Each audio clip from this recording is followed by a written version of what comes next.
Jonathan Edward, 1703 to 1758, was a prominent American theologian and preacher during the colonial period. Born in East Windsor, Connecticut, Edwards played a key role in the First Great Awakening, a series of religious revivals that swept through the American colonies in the 1730s and 1740s. He is best known for his powerful and vivid sermons, with perhaps his most famous one being Sinners in the Hands of an Angry God, delivered in 1741. Edwards was a Congregationalist minister and a prolific writer, addressing theological and philosophical issues in works like Freedom of the Will and The Nature of True Virtue. His preaching style was characterized by a focus on the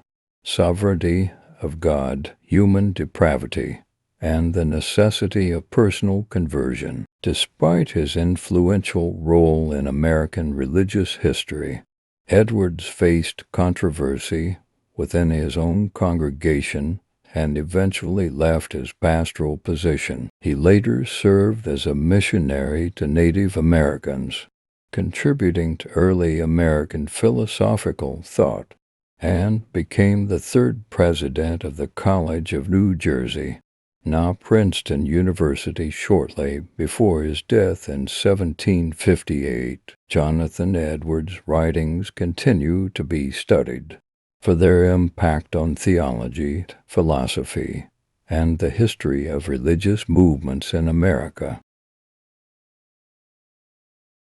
Resolution 1. I will live for God.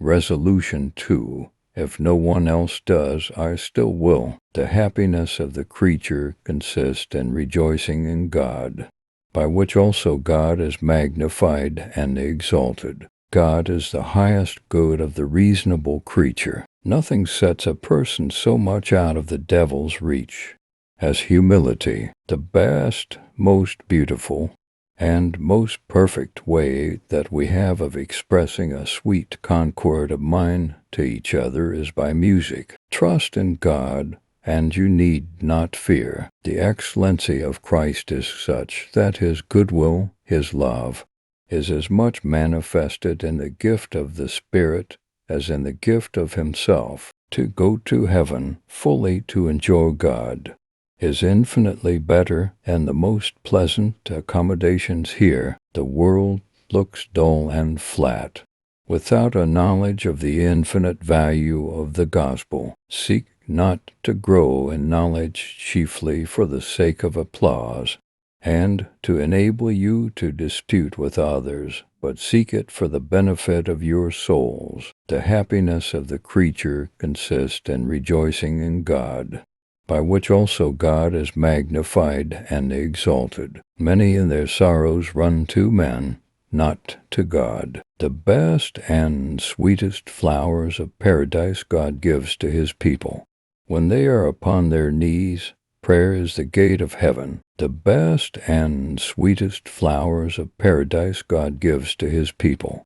When they are upon their knees, prayer is the gate of heaven. True grace is no enemy to good works, but is the only principle from which good works can be brought forth. A true and faithful Christian does not make holy living an accidental thing. It is his great concern. As the business of the soldier is to fight, so the business of the Christian is to be like Christ. Resolution 3.